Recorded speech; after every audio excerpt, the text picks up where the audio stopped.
Hey, what's going on, guys? It's Horse Beef, and I'm definitely convinced at this point that Tom Aspinall is a cursed fighter. He has to be the most unfortunate fighter of all time, and it's not even close at this point. It's been about a week since the controversial ending to his fight with Ciryl Gane. Of course, down to Ciryl Gane's actions alone, right? Nobody can force Tom Aspinall to continue in a fight if his vision is genuinely compromised, and who is to tell him whether or not his vision was compromised just because there wasn't visual damage done to the eye, right? Many people simply do not understand how eyeballs work, and that has been made very, very clear. And I must also throw in that Andy Aspinall has claimed that Tom still couldn't see like 3 days after the fight. I believe in that right eye, like, completely gray, according to what Tom has said, and about 50% vision or something in his left eye, I believe it was. So whether you believe Andy Aspinall or not is up to you, right? I don't see him as an untrustworthy person. I have no reason. I've been given no reason to disbelieve Andy Aspinall. So I will take him at his word there 100%. I mean, like I've said, just because there was no visual damage to the eye does not mean that we don't have the replays showing Ciryl Gane gouging him in the eyes. Both eyes, by the way. So there's no reason to assume that Andy Aspinall is lying here, in my personal opinion. But nobody can deny how hilarious last night was with the context of last week in mind. In case you needed a little bit of a refresher, Ciryl Gane eye poked Tom Aspinall in both of his eyeballs. Tom is unable to continue. He is ridiculed and clowned by the loud minority. I can only assume the loud minority. I hope minority at the very least, because to assume that the majority of MMA fans are genuine retards is a scary thought, to be honest. But let's go with minority. Tom Aspinall's own teammate, Ante Delija, makes a little bit of his statement, talking about how he has all these fights and never landed an eye poke, right? Fast forward to 1 week later, last night, Ante Delija looks like he is on his way to finishing Waldo Cortez Acosta, right? It looks like he lands a nice little jab that puts Acosta Cortez on wobbly legs, right? Finishing sequence. Ante Delija goes back, celebrates all this shit. Then you look at the replay, right? It's funny that fucking officials finally want to take a look at replays, right? Imagine if the same action was taken during Manel Kap's finishing sequence against Asu Amabayev, right? And keep in mind that I was heavily rooting for Manel Cap in that fight, but nobody can deny how blatant this shit was. But I'm glad that the correct actions are finally being taken. If Ante Delija was to walk away with a victory off of that shit, yes, it would have been an outrage 100%, but I think people who have fallen prey to eye pokes in the past, such as Bruno Silva and, as I said, Asu Amabayev, right, fighters who were genuinely finished by illegal strikes, should be making some kind of appeal, right? If the UFC can go back retroactively and try and overturn John Jones' one loss on the record due to a disqualification based on rule amendments, modern rule amendments, then why shouldn't fighters who have been blatantly eye poke finished in the past be able to appeal these losses? If I was them, I would be looking into that process in some sort of a way, although I imagine that they won't be very successful in that. But before I move on with the course of events, I would like to cover Ante Delija's Instagram post that I found. He says, 1, I'm not sure if I hit him in the eye. I think it's near the eye, and of course, I want a video where you can see that sting correctly. Well, based on the video, you extended your fingers directly towards his face, which is illegal in and of itself, and it clearly looks like a fucking eye poke, man. I'm not too sure what this point is about. In my opinion, yes, you very clearly got him in the eye. Whether he was playing up the severity of it to endear himself to a certain fan base or not, I'm not sure, but you definitely got him in the fucking eye, right? 2, the referee did not show timeout but stopped the fight and therefore declared me the winner. That decision cannot be changed later, and that is true. That is true. So, whether you think he deserves this or not, right? Because me personally, I don't have much sympathy for him, considering the fact that he did land the eye poke, and I am against foulers in MMA. I am against that completely, but he is correct. Now, it's almost like the referees have to bust out some form of vigilante justice and go against the rule set completely in order to bring justice to fighters who have been fouled. But if you're going against the rules and just breaking them entirely, then that's a problem in and of itself. So I can understand where the frustration would be, but then again, you did finish Costa Cortez in that moment as a result of an eye poke directly, and it can be seen in no other way. Number 3, the opponent sat and relaxed while watching the footage for more than a few minutes. I mean, yeah, you eye poked him, right? So it's good that he was given a few minutes to recover for sure. 4, replay used after the interruption, which rules do not allow. And that is true. He's right about that too, because when that happened during the fight, I was confused. I thought maybe there was an amendment to the rules, but to my knowledge, the rules have not been changed. But the referee was suddenly allowed to use the replay to change the original decision to stop the fight. Listen, to my knowledge, that does not go with the rules, and Ante Delija presumably does have grounds to appeal the result here, like regardless of if he did eye poke or not, which he did. Number 5, after all, the fight continued irregularly. I ask for nothing more but honesty. I don't run from defeat. I respect every opponent, every outcome, but not when rules are broken and I'm robbed. Not in this way. The sport hasn't seen this yet. Now, so I get what he's saying. So he's right and he's wrong. It would have been a robbery if you were given that TKO victory because you cheated to get that TKO victory, but the rules were broken to allow the fight to continue, which led to Ante Delija getting KO'd. So I can understand, right? It's wrong, whichever way you look at it. Ante Delija has been done dirty, but he also did Acosta dirty. So I guess it all depends on how you weigh up each infraction, the infraction on part of the referee or on Ante Delija.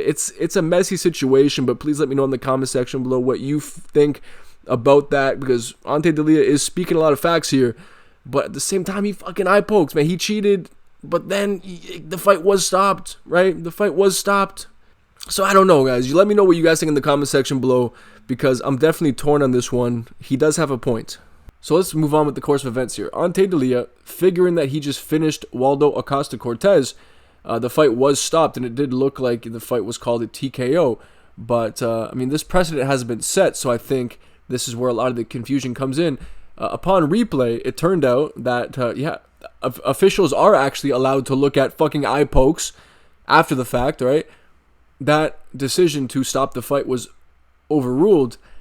Waldo Costa Cortez was then given time to recover. The fight resumed. Ante Delija presumably had a heavy adrenaline dump. He then gets clubbed with a big right hand over the top, finished by Waldo Acosta Cortez. Cortez starts holding the eyeball, and dude.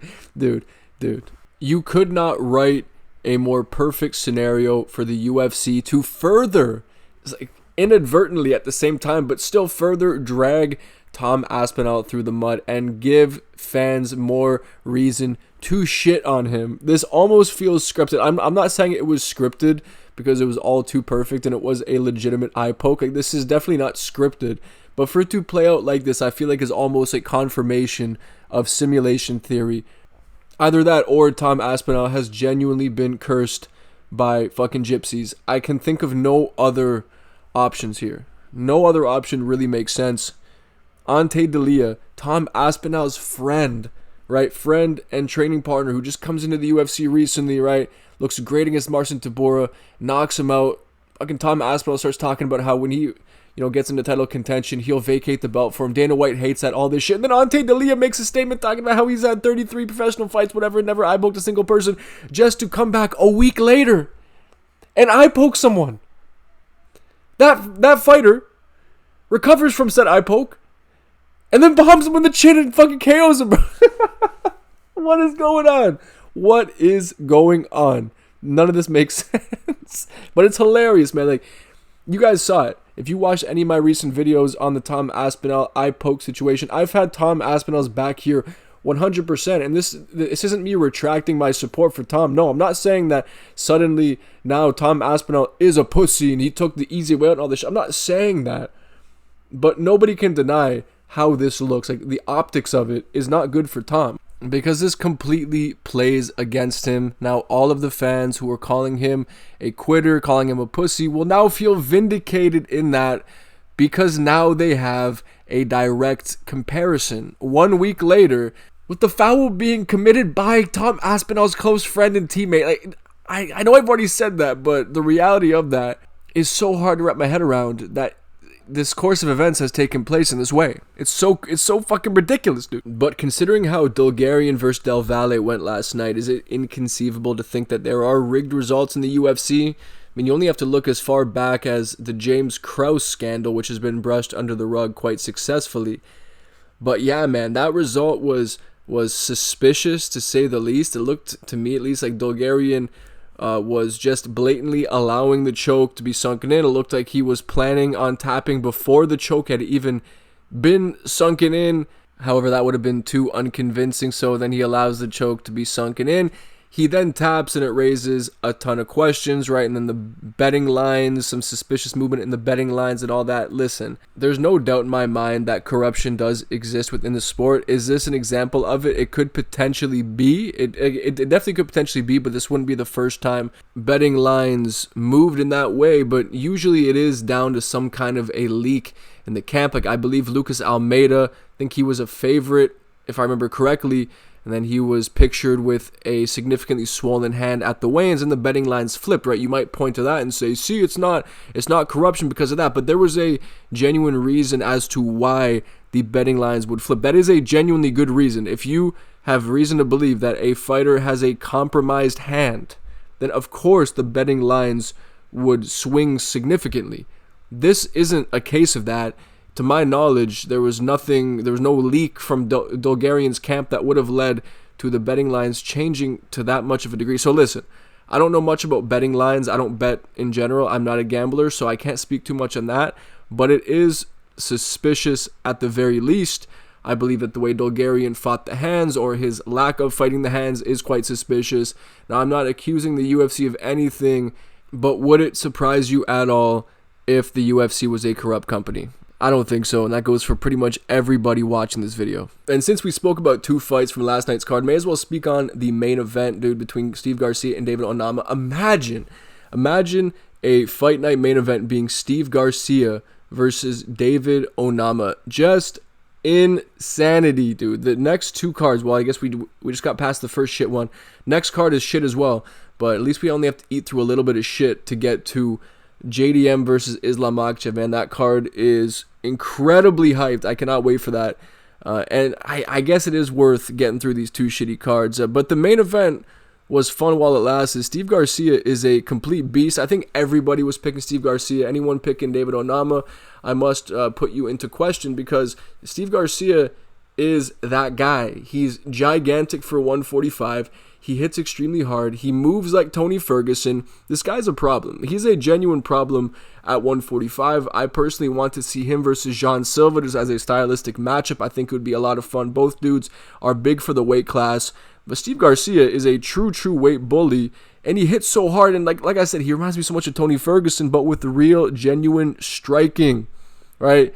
He's great with angles. He can switch stances effectively. He moves like Tony, dude, and he hits like a truck. And when he's on the gas, there aren't too many dudes who can meet him in the middle and match that intensity. And that's why I say him versus Jean Silva, because that would just be a collision course, a complete collision course. I'm not even sure who I would pick in that one, but it's tough to pick against Steve Garcia at this point. And I get it, it's only David Onama, but this man has been looking like a true world beater. And like I said, it helps that he's humongous for the weight class, a genuine striking pedigree. He's extremely dangerous. I don't know if he'll be a champion, because 145 does have some real scary dudes. But Steve is up there. He's up there, man. He's not just a dark horse anymore. He is a real contender. Clearly moving down to 145 was a beautiful career move for him. He looks like a serious problem at 145. Maybe he was giving up some size at 155. No more. Now everyone's giving up size against him. Steve Garcia will be a tough nut to crack for everybody.